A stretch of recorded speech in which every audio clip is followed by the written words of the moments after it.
and see what happens. We're live, Joey. So Joey just caught me on the tail end of a phone call with one of my longtime buddies. I'll just call him Kurt because he wants to be super private. And we were talking about lifting. And I don't know, Joey, I think you've done like a fair amount of like physical working out. Like running around, fucking around, whatever. Yeah. It's a lot of moving stuff around and natural movement, I guess I'd say. Yeah. So I've been doing this thing lately, and we'll get to all the crypto and DePIN stuff in a second, but I just wanted to explore this a little bit. I've been on this 10-week cycle of 4-week workout periods. So it's pretty standard stuff in the workout world where you lift 1 week is more reps and less weight. And then you basically gradually change it over 3 weeks to be way more weight and way less reps. And then you have an off week. And for lifting stuff, that's worked super well. I've actually never lifted as consistently as I have in the past. I guess it's 8 times 4 weeks, 32 weeks. And then I'm noticing now I'm starting to miss all of my big lifts. So I'm just not able to do all the lifts. And I was talking to my buddy about this because he's been lifting 10 years longer than me. And he was saying, oh, make sure that you look, pro athletes, they have this rigorous routine. I just went to Denver, just did the Eat Denver thing. They have this rigorous routine for a reason, because if you break it for any reason, you can get knocked off. But it made me think about, just like performance in general. As you get out to the edge of performance, things start to matter a lot more. When you're just fucking around, and anyone can throw down whatever, a 12-mile hike. Like, it's not that big of a deal. When you start getting out to the edge of what you can do, it's like, oh no, actually little things start to make a difference. Which is probably what we're seeing in DePIN as well, is as we start to get out to explore some of the edges of what's going on, little things will start making a bigger and bigger difference. Yeah, you opened us up with a nice little analogy there. Yeah. I got all kinds of shit to talk about. What do you got going on, dude? You got me thinking straight off the bat there. The deep stuff.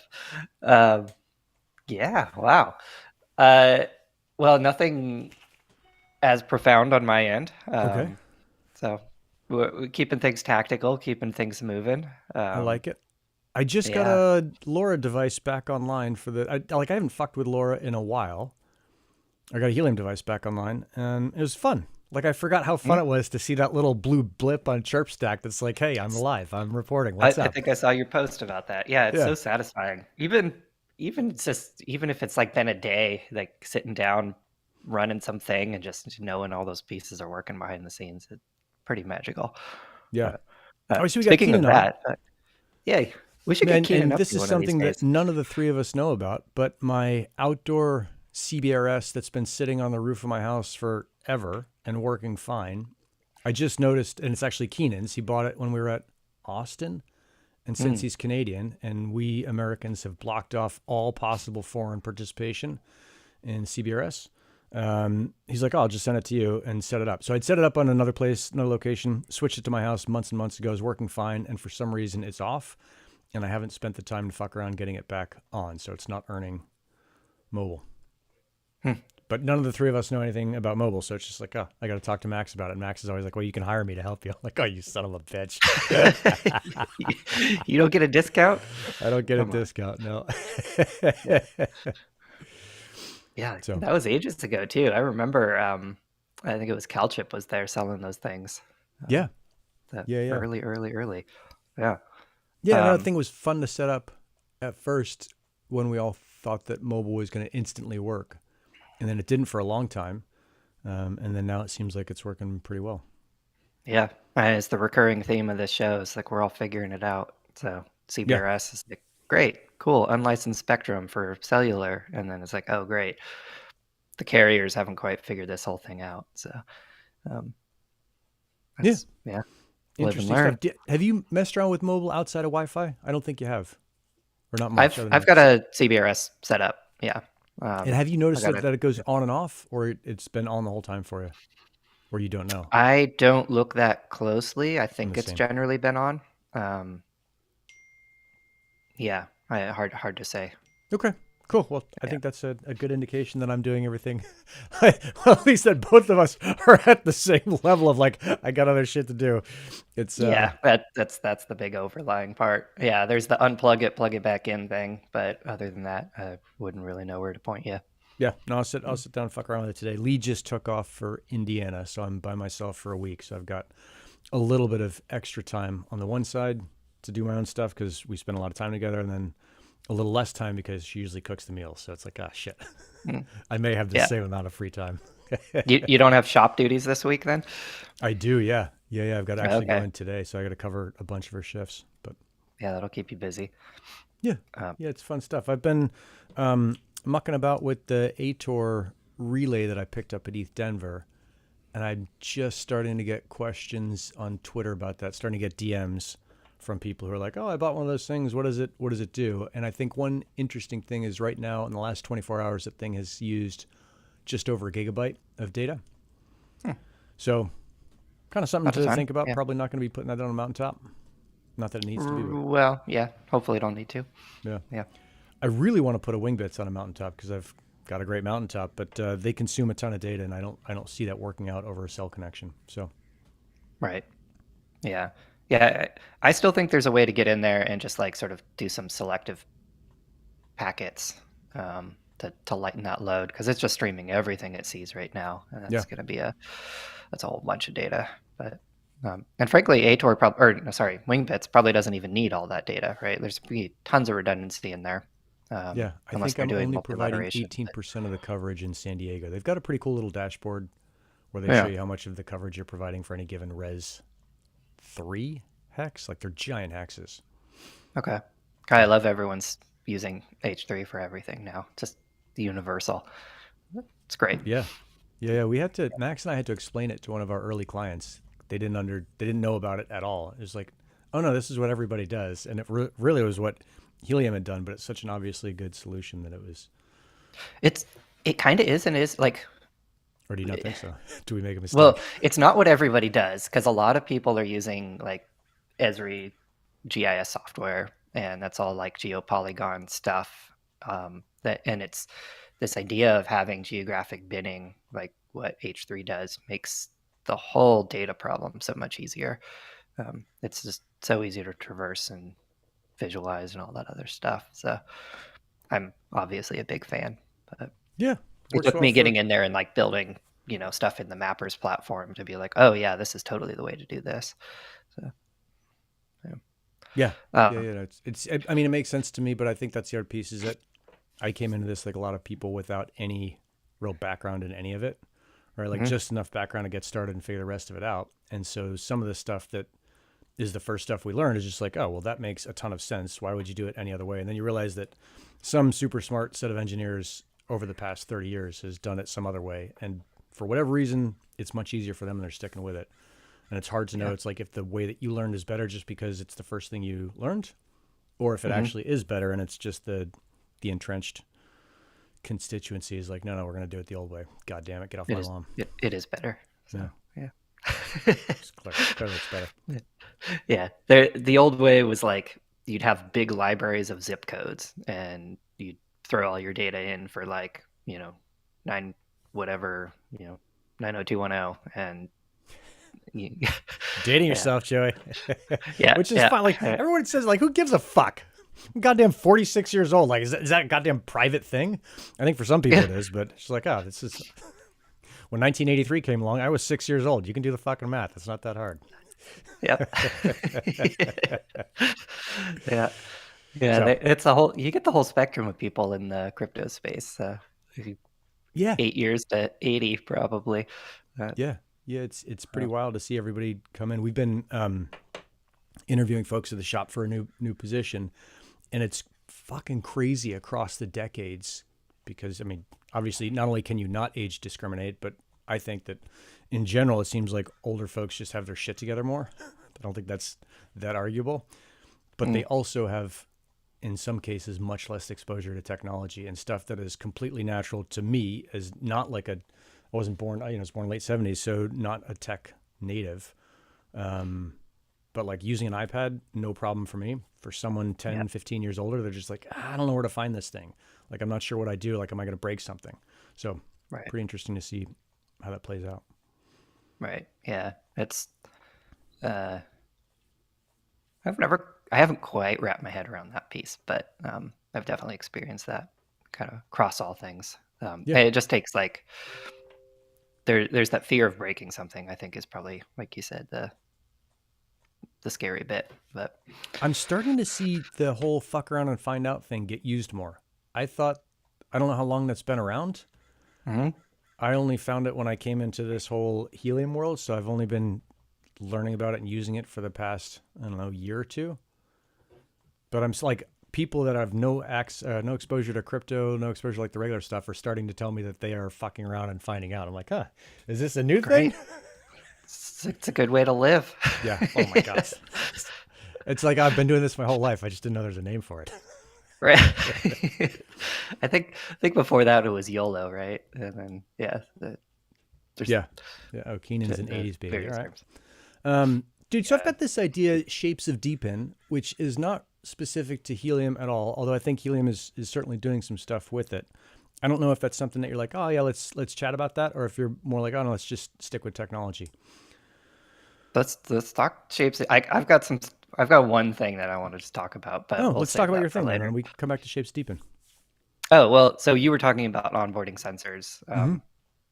And I think one of the fun things I got to do last week is I hit a meetup here in the Bay Area, met a bunch of like tech builders, like hardware builders. It was a hardware meetup. And I frankly like fanboyed because I got to see all these people that I normally see on Twitter with the cool things they've built. Did that Um, guy Alvaro Prieto come? This dude Probably. designed I this little don't know that I USB met. tester that you can, like, you just don't, lets you whatever fucking load the file off of GitHub, and you somehow magically put it into some 3D printing thing, and some company in China prints it, and then you get 5 of them. That thing is Amazing. so Yep. goddamn useful. And he lives in San Francisco, and I had some interactions on Twitter when I first got it. I didn't understand, as dumb as it sounds, you just fucking plug 2 sides in. I didn't understand, like, oh, how to put the battery in. Like, it was like one of the most embarrassing things. He's like, no, you got to pry these little prongs out. It's like, oh, fuck, I didn't know that. But super useful for testing USB cables. So I keep meaning to tell Yeah, him to go to some of your stuff.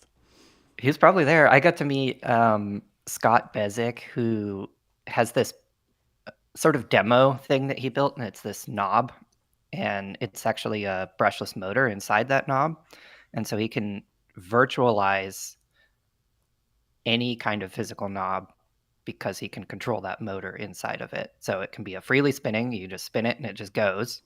Okay. Or you can do it with detent, so it clicks at the various Oh, spots. cool.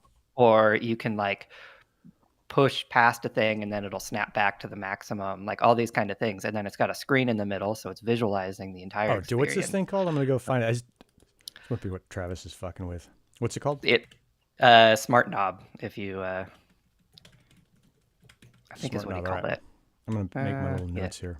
Yeah, Scott Bez one smart knob. It's a GitHub repo for it. You can watch a All little video. But it was so cool to play with the thing in person because it Yeah.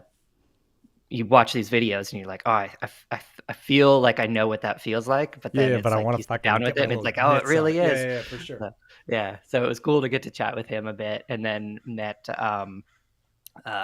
this guy Mohit who works at Particle, and got to talk with him about these like sculptures that he builds and these like electronic sculptures. And then because he also works at Particle, I got to get a dev board off of him, and then I got to play around with the Particle platform last week. So it's cool to start seeing the sort of future of LoRaWAN connectivity through a platform that makes a lot of that stuff a lot easier.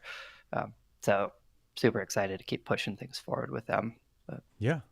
Oh, that's rad. I'll check that out. And that's something that I guess he's got this GitHub up so you can make it yourself if you're handy enough.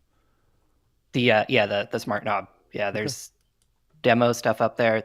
The big challenge is he released this thing and then the company just like didn't make any more of those motors. But it's been long enough now where I want to say it's SparkFun, I think, has those motors in stock, and they might sell you a kit. Okay. So Cool. yeah, there's some options back out there now. I still have a kit that Dirk told me to get that's like a headphone amplifier kit where you solder everything yourself from back when Mm. I got that reflow oven, or when I built that reflow Oh, oven. cool. And I was like, Yep. Dirk, what can I build with a reflow oven? He's like, oh, you can go build this thing that's like makes your fucking headphones work better or something. I was like, ah. So just like sitting in my garage waiting to get done, and then I got into all the Goldhawk stuff and stopped tinkering as much as I was. So sitting there waiting Yeah. for it. Yeah. I still haven't done any proper reflow stuff. I've got the heat gun. I've done little singular component things, but that oven you've got, Come down, let's that's cook a goal something. for me. Yeah, It's like yeah. on Frontier, it's like a $9 flight or some ridiculous thing. I know. Yeah, Yeah, those that's guys an are easy hilarious. I thing think to I do. flew to Denver and back for like $70, and it's fucking mind blowing to me how easy and cheap it is to travel. Hmm. Because I look down and I just think, imagine pulling a wagon with horses or donkeys or walking where like across Yeah. this landscape. Like, I mean, let we, alone driving for like 14 hours or whatever yeah, it's going yeah, to yeah, take. yeah. Never So, mind like just yeah, driving on a regular yeah, highway. It's like, it's yeah. if you're the first explorers, no roads, no paths. I Pretty got amazing. to Salt Lake City faster than it would have taken me to drive to Tahoe, um, from here, right? That's It's batshit crazy. yeah, Yeah. yeah, Cool. All right. So you got the smart knob thing. You got some particle stuff. When did yeah. have they said when that satellite, whatever board it was that I think we all ordered ships? The satellite board is a later this year Okay. release. The LoRaWAN's thing is going to hit earlier, Okay. um, and I'm doing some in-person stuff with them to make sure that all lands smoothly. Cool. Um, and then yeah, I don't think they have exact dates. Like the whole announcement was just like an announcement, and then they're gonna lock in some stuff later. Cool. Yeah, that seems like something where it was just worth buying one without doing much research. And it's like, all right, I'll figure this thing out when it comes. And on some of these things, if you don't buy one in the first batch in the first whatever 10 minutes, it just takes months and months to get it. It's like, fuck it. It's whatever. 80 bucks. The If deep that in you've been deep in conditioned. I have, yeah. Yeah, yeah, yeah. Yeah. Well, that seems like it served me well, knock on wood, Mm. with this rabbit, because I got on the very tail end of the first batch on the rabbits, and those are supposed to ship at the end of the month. So that's Oh, like the cool. little square AI box. Yeah, that'll be fun. You Yeah. have to show that off on the show. Yeah, yeah, yeah. Yeah, I'll be like, hey, rabbit, run this show. I'll be right back. Talk to Joey. It's like duct tape it to the microphone. Yeah, let's try it. We'll do it. Yeah, Yeah. see how good it is. Yeah, I was Um, just listening to a podcast with the guy who runs one of the co-founders of Perplexity AI. mm, And it's every time I listen to any of these podcasts, I'm just like, God, I don't think of myself as the dumbest person. I just think that there is so much to know and to learn and to do that yeah. that's one of like the extraordinary things about living in this time and now is that it's no longer can I be Leonardo da Vinci and know everything there is to know, Mm, right? When human knowledge was so small, like you could kind of touch every corner of it and at least like shine your flashlight in the room. Now the building of knowledge is just endless floors, endless halls, endless doors, both open and closed. Like you just can't get to everything. So it's much more like sitting at the sushi bar watching the thing go around. Be like, all right, I'm going to mm, take that one and I'm going to let these four go by. Like I don't have time to eat all this stuff. yeah. The exchange of knowledge in the AI space right now is just really cool to see. Like these like hackathons and meetups and stuff are happening basically nonstop in the Bay Area, and everyone's kind of like taking these. Every research paper that comes out, somebody grabs that, builds on it. Like that stuff's moving really, really quickly right now. Yeah, super super cool to see. I mean, I think we're submitting for a couple AI related grants, and they're just asking how you're going to use it in your business. And so it's all of that stuff has been for paleo treats so far. But I mean, some of it is just like super helpful as we've got this corpus of chats from our live chat. So if you get on paleo treats, you can't get on it right now because Lee is in the air. But most of the time, if you get on paleotreats.com and you hit the chat button, you're talking to my wife because she's on Mm, there. She just leaves it open. So she'll talk to anyone who comes on. But there's stuff where we'll leave it open. We'll be out at dinner and we'll miss something. Or, you turn it off and you go to sleep. If we could take, yeah, I mean, seems super basic to me, but if we just take something like, hey, look at the last 70,000 chats we've done over the last 12 years that we've been with live chat or however long we've had it. And it's probably about mhm. that long. Maybe it's just 9 years. Um, and just help people the way we've helped them. Like Mhm. that's huge for us because those usually result in sales. That's awesome. Yeah, So you have that history, that training data. It should be easy for anyone who pays close. Like if you could train somebody to sit down and read those things and like talk like me, should be like a really easy Yeah.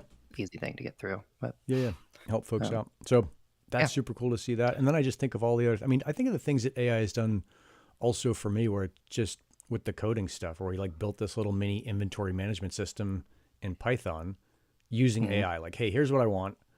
We're sending, here's the recipe. Here's all the recipes for paleo treats. Like, what do I need to buy to bake these 2 recipes if I have this much in stock, and this is how fast it goes out, and it just figures all that shit out. It's like magical Excel. Yeah. So I used it just most recently for this Solana Scribes hackathon to ingest and categorize all of the almost 100 contributions that we got.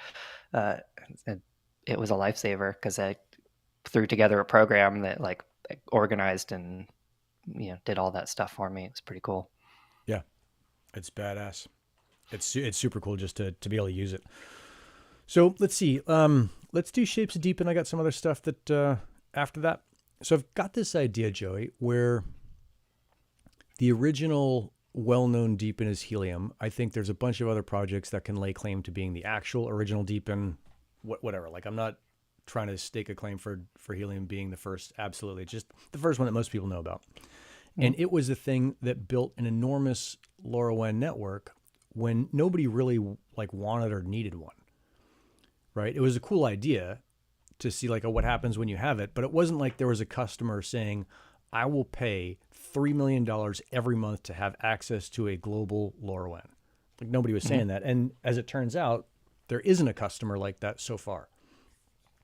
So the first shape of DePIN was really kind of one-sided. It was this idea that like, hey, you can use tokens to build out the supply and then see what happens. And to loop back in the YOLO term, it seemed to me that the first stage of DePINs was this real like like the ultimate manufacturer YOLO. We're like, fuck it. Let's see what happens if we have 1 million Helium hotspots. Let's see what happens if we have 1 million, like fill in your first kind of set of DePINs there without having the demand side nailed down. And so that's kind of shape 1. And whether you call that a square or triangle, whatever, like that's a pretty straightforward, simple shape. But these new DePINs that I'm seeing that are coming out, that I'm hearing a lot of, I don't know if you can hear my dog playing with his toy in the background, but he's psyched on it, Yep. are smaller businesses that have a healthy demand already. And they're saying, oh, how do I do a DePIN for this?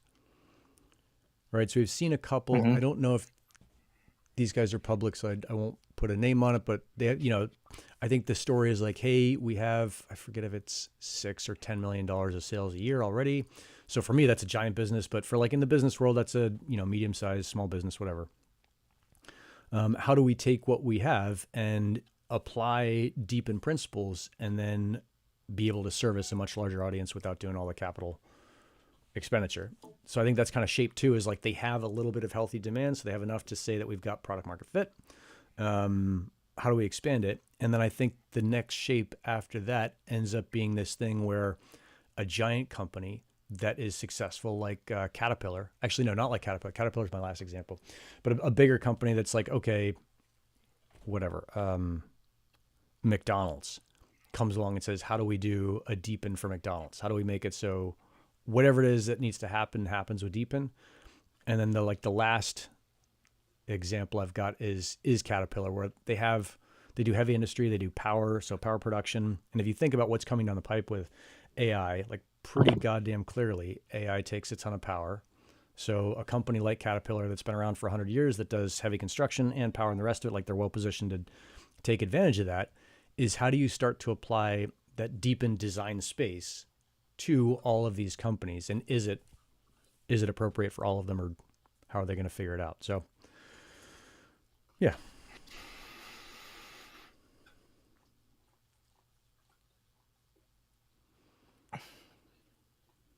Because the obvious piece to start with is like, oh, well, then Caterpillar just fractionalizes its tractors. But that seems a little bit too boring for me. Yeah, well, I mean, this is kind of a market segmentation question, and then it gets a little muddy. Like, some of these folks don't want decentralization, right? Like, I don't know if that's what Caterpillar wants. Like, they probably want to own that thing, or McDonald's, right? Right. Um, if they're going to create a token of some market cap value, like they want to own 100% of that thing, unless like the outsized reward is higher for them somehow otherwise.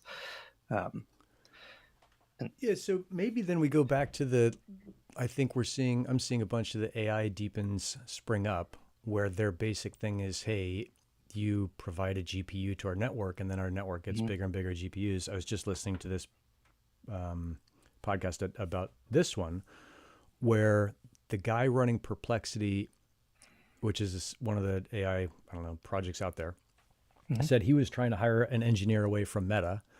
And he's talking to the guy, and the guy said, well, come back to me when you have, I forget the number, 10,000 H100s, which are the GPUs that do all this fucking magical thinking for AIs. Yep. And this dude, I think his name is Armand or Arvand, was like, 10,000 GPUs is, I don't know, billions of dollars. I think those things are 30 or 40,000 each. Like I was looking at them on eBay. I was like, could I buy one of those and just chuck in the closet? We talked about this before. Yep. And so that seems like some of these GPU DePINs might be a fix for that, where Mm-hmm. I buy one, or maybe you and I go in on one together, just like Keenan had bought one CBRS and sent it to me. Mm-hmm. And you start to distribute out that CapEx so that a company like Perplexity can access way more resources than it could raise the money to buy on its own. And that seems a little more, I don't know, reasonable than the Caterpillar example. But I just Right. think like it's this new business model that, you know, it's like more time I spend thinking about, the more it's like, oh, what am I missing? Yeah. Well, and I guess part of it too is like people like those H100s out of the efficiency that they offer, right? Like it's a bit, very much like a catered thing for Mm-hmm. these trainings that they do. Yep. So it brings energy efficiency, it brings speed and performance and all of that. But if you look at there how many GPUs are floating around from people doing proof of work ETH, can you take all of those and put them in some sort of wrapper where it doesn't matter if it's an H100 or a embedded, you know, Just has some level of GPU on power. your phone, right? Like, Yep. can it do the math? And can you break that problem up into small enough pieces in a reliable way where you can distribute all that stuff out? And I think a lot of folks right now are tackling the H100 level part of it because it's Mm-hmm. easy. You can wrap a container around that thing, feed junk at it, and it's going to do its job. But one of the more interesting pieces is like, can you break that down in even smaller, sort of democratized chunks where everyone can do it? And it's one of the cool things with Bitcoin, right? You can set up a Raspberry Pi and you can mine Bitcoin. You know, you're not going to get anything, but you can participate. You could Um, try. Yeah. you can try. Yeah. It's literally a lottery at that point, right? But Yeah. It's like anyone can show up to the Olympic 400-meter sprint. It's like, yeah, you can right. show up to the last event. No I'll guarantee be you're going to out there win, in the but you parking can get on the lot line. because Yeah. you don't need to see me on the. Yeah, exactly. Yeah. Um, so yeah, like I think that's where I want to see this stuff evolve to, right? Mm-hmm. But it takes it's a two-party thing, right? On one end, you need to build that infrastructure, you need to build the way to sort of model that stuff out and distribute it out. But then you also have to sell it to the Perplexities and these other folks. Say like H100s don't matter. It's actually just about compute. And we've built the largest supercomputer in the world that can do this stuff because we can blast out little chunks of your program out to 500,000 people and they're all going to compute it and return it to you in a minute. Yep. Um, and whether that's Yeah. we do a lot of hand waving on this show, right? Like whether that's technically possible My favorite. Yeah. Yeah. is a whole Here's what I other want you question. engineers But to like, do. Just get that shit done. yeah, yeah. But it's a little bit of a divergence from your sort of shapes of DePIN prompt there, but it's, I think, a neat way to think about, does the hardware actually matter? Does Yeah. the And participation piece actually matter to that level of I wonder too if energy generation will start to figure into some of these DePINs, right? So if I think about like who's starting the DePINs, it's mostly folks like my age or younger who are, in many senses, they seem concerned about the environment. Mm-hmm. So in some cases, with the Helium LoRaWAN, it's not really using that much energy, so there's not like this thing to go after. But in some cases, it's using a GPU. There's a ton of energy. And so will there start to be a scorecard for not only are you getting this amount of compute, but I can show you that it's tied to the solar panels on my house. And so I'm offsetting this energy. So you're getting this energy at no cost to the planet. And that, I don't know if I could do more hand waving in a sentence, but it's interesting to think about how does that start to weigh in is not only what's the compute that you offer, but what's the energy source that you're drawing on? And are you making the entire literal ecosystem worse or better by doing this? So, Right. big crazy things. My audio is still good, right? I just had Yeah. a little hiccup there. Yeah, I got you 5x5. Yeah, cool. Good, So good. there's that.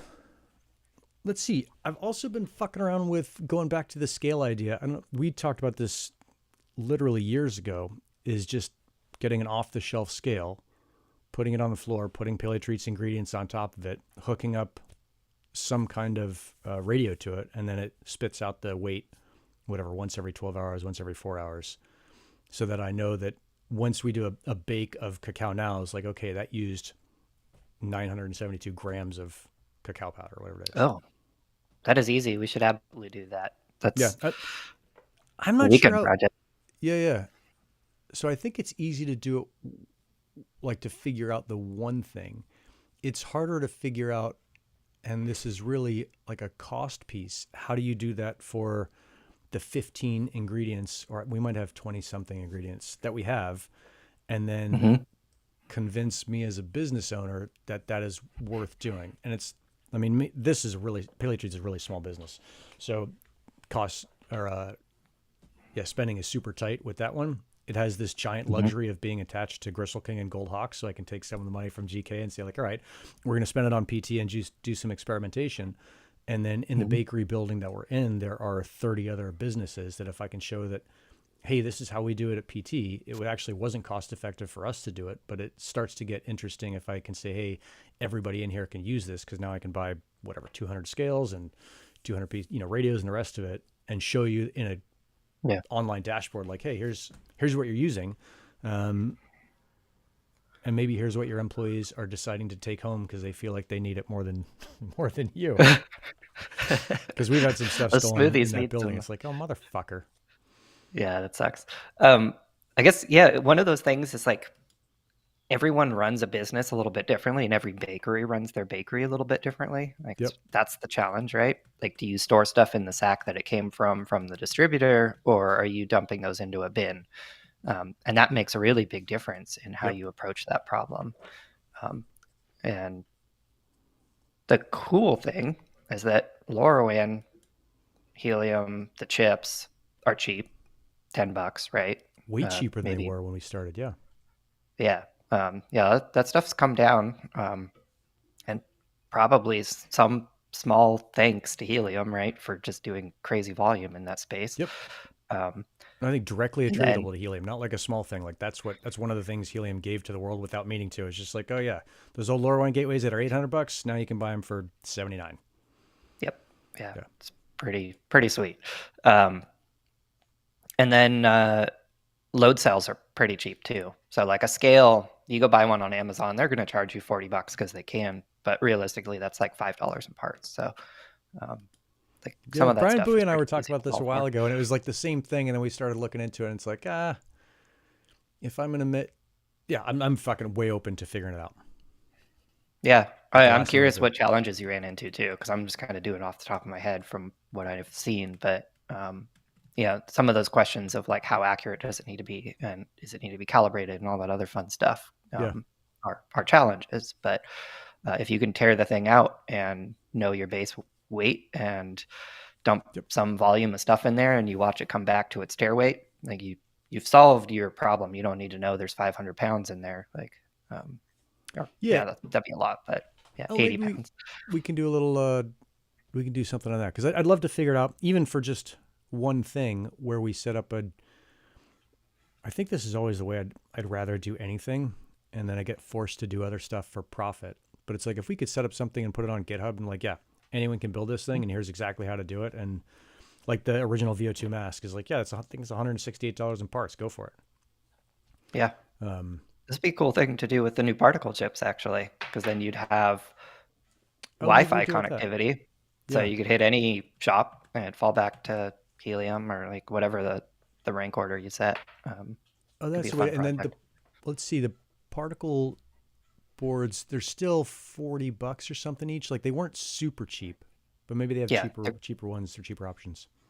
they do have cheaper options for the lower WAN ones. It's going to be a little bit more.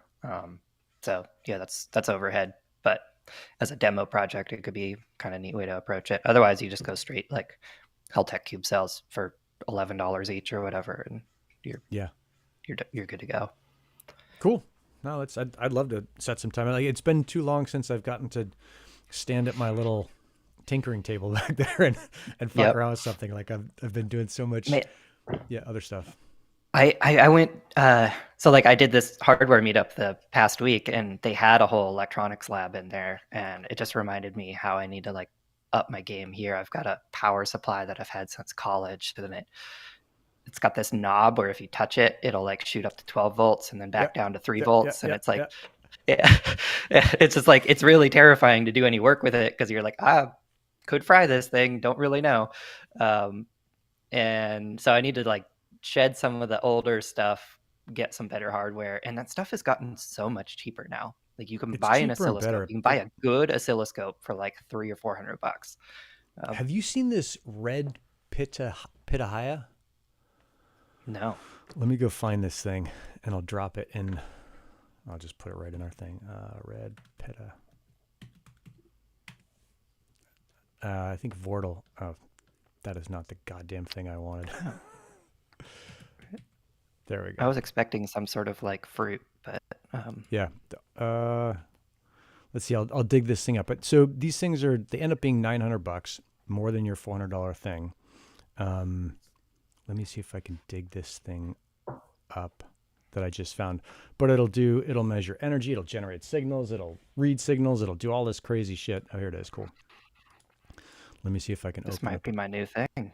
I've not seen It's this. super cool because I think I've spent a ton of time figuring out all like these little one-off pieces. Oh, how do I do some text here?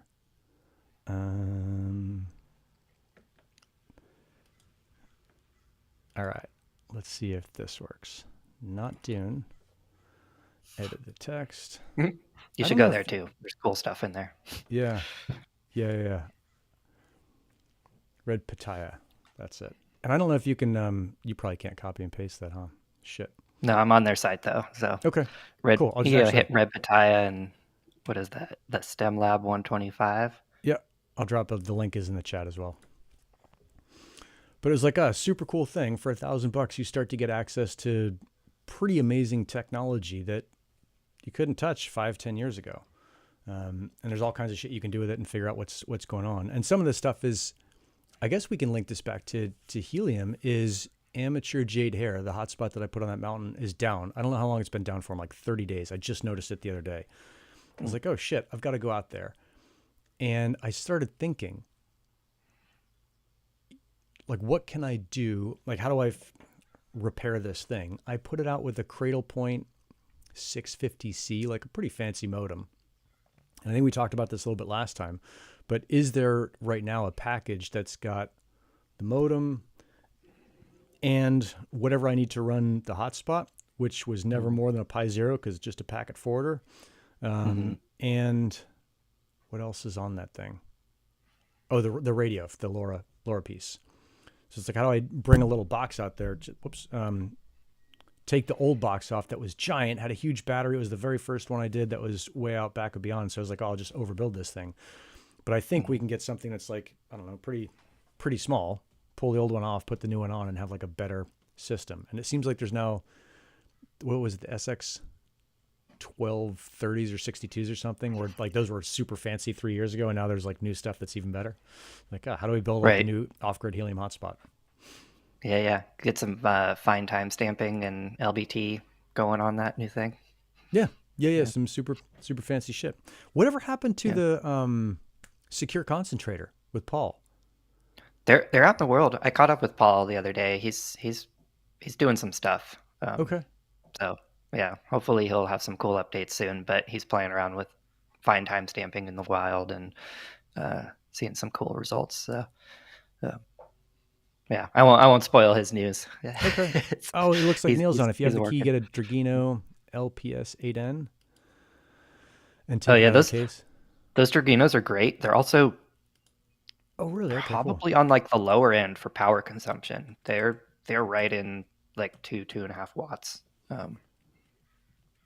Okay, I've cool. heard some good reviews from like people doing low power stuff there. Yeah, this might be something super cool to mess around with. And I guess the other part is, how do I get the modem out there? Because I think Cradlepoint has some software where you can remotely manage it, but they give you the first 3 years for free, and then after that they charge a recurring fee. And it's like, why do I need a recurring fee when I should be able to get the hardware for modem and I can put whatever tail scale, or what was the one we were all using? There's another project, remote.it, like any of these things where you can just remote in and get to it. Mm-hmm. Like I want this fucking all-in-one thing, Joey. I want it to be small. Well, I've got an LPS 8 on my desk, so and that's working as a data only today. Okay. So you could throw your key on there and you'd be good to go. But okay, maybe I'll just order one of those and fuck around with it. Did you do this one? Sorry, as a cloud miner or as is it all on device? It is. So even easier then. You just blast them out. As a packet order. So and in fact, I've got to update the miner side, because the miners are all sitting. This was weird. Is the miners are all sitting on one Raspberry Pi in my office, and the packet forwarders are the things that are distributed, which is generally probably how it should be. Right, like the packet forwarders are the That's things the piece I would check. If you're behind on gateway releases, that could be your problem. But maybe. Yeah.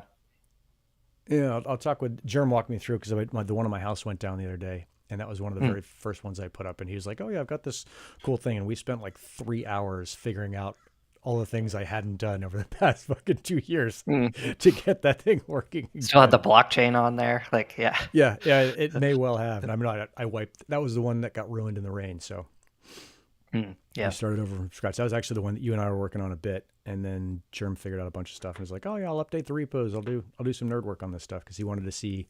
He's got some, I don't know, set of scripts or some fucking magical Germ thing that's works super well for him, but didn't work for me until he got on. He's like, "Oh yeah, well, of course, if you don't remember the square root of -7 purple, it won't work." Like, but everyone knows that. Yep. Like, no, they don't, Germ. That's the hardest part about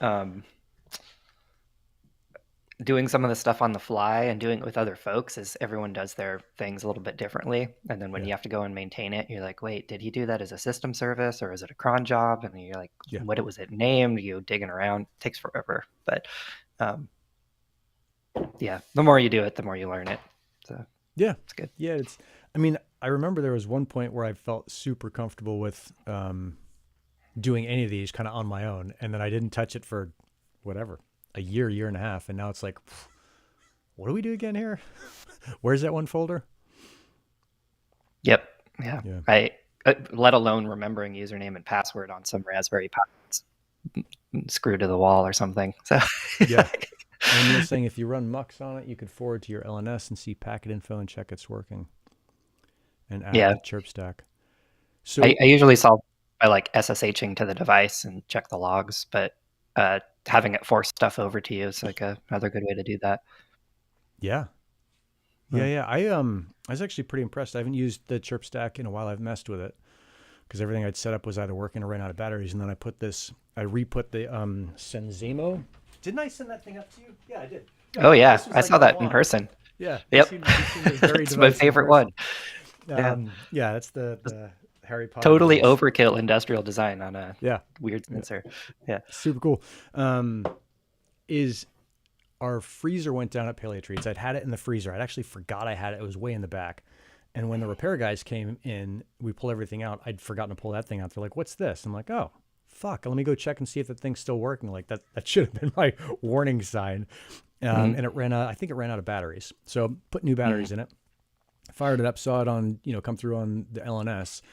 And now there's stuff coming through I don't remember ever coming through before. There's location stuff. There's the name of the, Oh maybe yeah. the name of the stuff always came through, but like there's all this new data that I don't remember coming through before. And I remember it being something like, how is this not here? So it's pretty cool to see in these, what is it, the uplinks that go from the Yep. sensor up to the cloud. There's more information. It's cool. Yeah, so the hotspot metadata is a lot That's more it. of that stuff is in there. So you used to have to go look up the hotspot latitude, longitude, Yeah. which nobody had a resource for. So Yep. Helium Foundation, we built an API for it because it was a need. And then simultaneously, the HPR team for Helium Packet Forwarder added that as metadata. So now it's just like straight in there. So there's kind of like a bunch of ways to get that information now, which is really great. Yeah. Yeah. The Yeah. metadata is filled in now. Totally. Yeah, I don't know, huge if you're doing it's actually crazy what you get for one data credit. The amount of information that you get from a device, like the payload is just kind of almost pales in comparison to all the other stuff that you get, especially if you're doing like a asset tracking sort of application. yeah. Um, Yeah. And so I still have some of the old labels that came from, they're the label before rack. So rack, I think nano is it things. the nano things. Yeah. I've still got some of those they haven't had the seal ripped off yet. So it's like, oh, maybe I'll use those. I keep going back to like using this for a UPS track or a FedEx track, but I Mm-hmm. don't think that's legal. So Yeah, you cannot track people without their consent. in general, Yeah, in yeah, America, yeah, yep. it's Um, a thing. but you So can throw it on your packages. That's allowed, as far as I understand. So, yeah. yeah, yeah. But that was never for me. Like the cost was never a At the consumer prices, $20 per tracker, like that's a big ask yeah. unless you're sending something that's like 2 grand. Yep. Um, but yeah, for $100 order or something, that's never happening. So, Yeah. uh, Yeah. I think AOV for us online orders is like 120 or 140 or something. So it's like a yeah, not gonna spend $20 on that one. We're trying to cut costs on shipping and make sure that that's as clean as possible. So yeah. Well, you can use the trackers to test your shipping, make sure everything's moving as fast as it can. That's a good experiment, but wouldn't do it on every box. yeah, yeah. I mean, I'm always not as much as I was, but I'm consistently looking for ways to use Helium to do things, and I'm just kind of running out of stuff right now that's a compelling business case, which usually means I'm right about to find something really good. And we're just like, Mhm. fuck it, it's not out there. I'm not gonna be able to find it. For me as a, running a business with this food tracking or Gristle King or whatever, seems like it's yeah. I don't see where it's like for a small business right now, it's still a little bit too complicated to figure out. And there's nothing I identify where it's like, oh, that would be really interesting for me to know, and not just interesting but valuable. Like I can see that it would make money or save money or generate new Mhm. business. Mhm.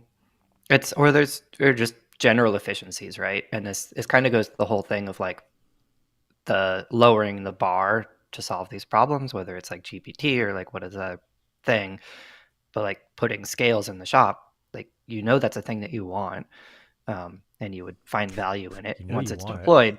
But um, but well, think back 10 years. Like if you wanted that thing, you're like, well, that's probably $10,000 to go Yeah. get that done, right? Like that's something that only Nabisco gets to do. I don't get to do that. Yep. But you can do that. Like that's a really cool unlock that Yeah. Let's just figure it out, and then have we'll that just available. make it available. It'd be fun. Yeah. So Yeah. I mean, I've effectively done that in a different way with that whole coffee sensor way, way, way back. I use a laser rangefinder in a garbage can that was, they're US filled with whatever food coffee. safe, right? What were you Yeah, it doing, was Jared? filled with coffee beans. Okay. Um, and it was for this coffee shop at my office, and they were curious to see when they needed to go roast more beans Yeah. to keep the coffee shop going. And so I built this thing, stuck it to the lid, and had a dashboard for them, and it would tell them how much coffee they had left. It was super simple. Um, Badass. and Yeah. even back then was able to sort of knock that out in a day or so. Okay. Well, let's figure out the load cells and the radio and the rest of it. It'd be a Yeah. fun little project to put out there. And then I think for businesses, obviously. Maybe we talk to Neil and figure out his dashboard thing. I know Nick Huff was just said with what he was doing, he's like, I'm just going to do consulting stuff. Like this other stuff is like, fuck that. I'm going to go do something else. So the app stuff still works for MetSci. I don't think he's offering that in general, maybe for like custom clients. But maybe Neil has something cool where it's like, oh yeah, this is a little dashboard you should build for the weight, whatever, ingredientweight.com or whatever the fuck it is. Sure. Yeah. I always like trying to find, this is me being cheap, but like finding the basically free resources that are out there, whether it's like using Google Sheets or Sure. some, Vercel instance that's free because I'm only the user using it, stuff like that. But Yeah. yeah. I think Or you go the freemium route and you find ways to like, there's value there and you grow it. oh, cool. It can take any sensor data and put it on the mobile app. So this is actually something else that is super valuable to me, is the ability to see stuff in a mobile app, right? So I can, instead of telling whatever the folks down at the office saying like, hey, I swear to God, this thing was 25 pounds heavier last time, I can just show them the phone. They don't have to pull it. They don't have to open up their computer. It's just like, hey, here's what it is. You can see on the date. Fucking suck it. We'll be knocking this off the rent this month, and you guys can fix this with some. I'm also picturing people doing the Indiana Jones swap on you. Maybe, yeah. You're gonna find rocks in there. Yeah. Yeah. Maybe they'll do that. I don't know. Like once they figure out that it's actually getting tracked. I think that's the big thing is like people are generally good once they know that there's a reason to be good. And they're generally good in general, but some assholes just need a little bit of encouragement. Yep. Cool. Hard to explain rocks in the bottom of the bag. What's that? It's hard to explain rocks in the bottom of the bag. Yeah. It's like, how did that get there? We had one thing. So when we buy cacao butter, it comes as this yellow color. It's not clear. It's just like a yellow color. And one time I went down to get cacao butter, and because I'll bring it home and I'll just melt chunks of it to use in my coffee. And there was a bunch of brown stuff in there. It didn't look bad. It was just like, oh, that looks like you guys poured some cacao powder back in there, which is one of the things we do is we mix cacao butter and cacao powder and then some other stuff and make chocolate. And they're like, no, that couldn't have, that wasn't us. It's like, well, where the fuck did the brown color come from? Because it doesn't, like, cacao butter doesn't do that naturally. And it's the same thing with like the rocks in the bag. Is like, I'm pretty sure Ghirardelli didn't ship me rocks. Right. Yeah. Or whatever the cookie. I think it's Ghirardelli that we bought from. But yeah. Inexplicable things. That'd be pretty funny. Cool. But we got to get Neil back back in the show. Neil, the link is the same, dude. You should still have it. Come on and say hi anytime. I'd love to talk to you and see what he's up to, because I see Neil every so often in various Discords, sometimes in Helium. I just got booted out of the moderator thing on Helium because, like, hey, you haven't been there for a while. We're making things more secure. And this is actually something that we used to do, Joey, at the beginning of the show, is do like these little PSA security announcements. And in the last couple minutes of this show, we should do it again, because I'm seeing people are certainly using my face and like the fake profile. It'll be like Nick _ or whatever it is to scam people. And it's like, fuck, I have nothing to do with that.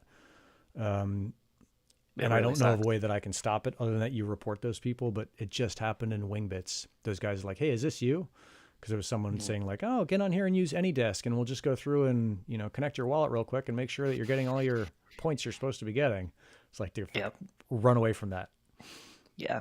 On that note, we just shipped a thing this past week in the Helium wallet app that just throws a ton of data at users and probably needs some refinement, but we're basically trying to protect. So the scams we've seen on the Helium side are generally like, give me your 12 or 24 words, right? Yep. And we've been doing a ton of education around that. Like, just don't enter them into any support website, whatever. But the other risk is approving a transaction that is doing shady things in the background. Yep. And so Noah built this whole thing to sort of break apart transactions and tell you a little bit more about what's going on. So if you're doing a swap on Jupiter, or actually, sorry, if you're doing something like claiming your tokens, and the app sees that your USDC balance is getting touched, like that should never happen, right? It should be your Unless you're IoT moving or it out mobile yourself, token yeah. or something, right? Yeah. And so it'll give you a representation and say like, hey, this is a little suspicious that 3 token accounts are being touched here. Yep. Take a closer look at this, and then you can still approve it. Great. And so we're doing some education around, how to think about that. We'll try to make some improvements along the way. Part of this is Noah again wrote this whole documentation page that's in the wallet section of the Helium docs. Okay. And it'll actually let you try all of these suspicious transactions in a sort of safe environment. Again, like just for your own safety, like don't approve those things. You can, it's not going to execute, but Interesting. You can connect your wallet basically to the docs and see these things and sort of tangibly understand like this is something to look out for. Okay. Yeah. I mean, I've been fucking around with the shit coins just like everyone else. And it's just like, how do you know? Like, I want to go and just gamble and have fun, right? So you put in your whatever you're willing to lose. But there are these warnings that come up, and I'm like, I think those are warnings I can ignore just because it's a new thing, but I'm not sure. You can, one of the beautiful things with Solana and some of these L2s is you can spin up a wallet for nothing. And so having a hot wallet or having multiple hot wallets is also a really nice way to keep yourself safe. Like, And you can have put your hotspot into one spot, put your big token accounts in another. Yep. Yeah, and that's what I ended up doing is I've got one that just does like, if I lose everything, it's kind of a pain in the ass, but not a big deal. And that is different. Yep. God, that's different than MetaMask, where if someone has your 12 words, they can access any of the addresses in your wallet. But with Solana, you have a bunch of different wallets in the app, and each of those wallets is separate, if I'm understanding it right. So I've got like one wallet. Well, there's derivation paths on an account. Yeah. And so that 12 or 24 words can unlock every wallet on a derivation on different derivation paths. Yep. So when you click add wallet you haven't given a new seed phrase, you are just creating a new iteration. Yep. Okay, but if you get rugged by signing a transaction, they're only going to have access to that one wallet. So again, it's like keep those 12 or 24 words like in a vault. Like just don't even think about having them because you literally never need them once you're like set up, right? Yeah. That's a good idea. Maybe I'll set up a new super hot wallet, and I'll just call it the Gristle Degen confirmed. Listen, I think this shitcoin thing is so goddamn stupid and crazy, but it's like, there's a part that I just know that it's like fun gambling stuff, and games of chance are fun. And there's a part that's like, I should probably know what's going on because this is the space that I'm in, and I'd like to see what these crazy fucks are doing. So it's fun. I mean, it's meme coin season. Like there's all sorts of weird stuff going on out there. It is just ridiculous. And some of it's just fun to play with. But you can spin up your own pretty easily. And I was like, oh, maybe I should do that. And I was like, no, that's like way too much shit. So, that's not a rabbit hole I'm going down either. No, it's like I want to do it just because I want to figure it out, but I've got so much other stuff to do, and I also don't see the ultimate value in that from knowing that much more about the whole process. So well, if you're ever curious, I can connect you with some folks in the Solana space that'll tell you all about it, and then you'll have that experience in your head, and you won't feel the need to go do it. So they will cure me by tales of woe. Yeah. Cool.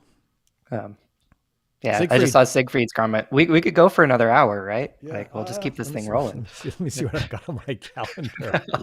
I cannot go for another hour. Yeah, I gotta jump off here too. Yep. So cool. All right, dude. Thanks for coming along. Super good to see you. We'll probably catch you next week, and maybe we work together this week or the next week, like figure something out and do this scale project, because that'd be super fun just to have something to do and give back to the world. I might have to look at some flights here. We'll hash out. It sounds like we need to get AJH up online and Come on down. build some scales. Lee's gone for the next week, dude. You can fly down today. I'll pick you up at the airport. Okay. Tasty. We'll check this out. Yeah. All right. Take it easy. Joey. Good to see you. Thanks. Bye.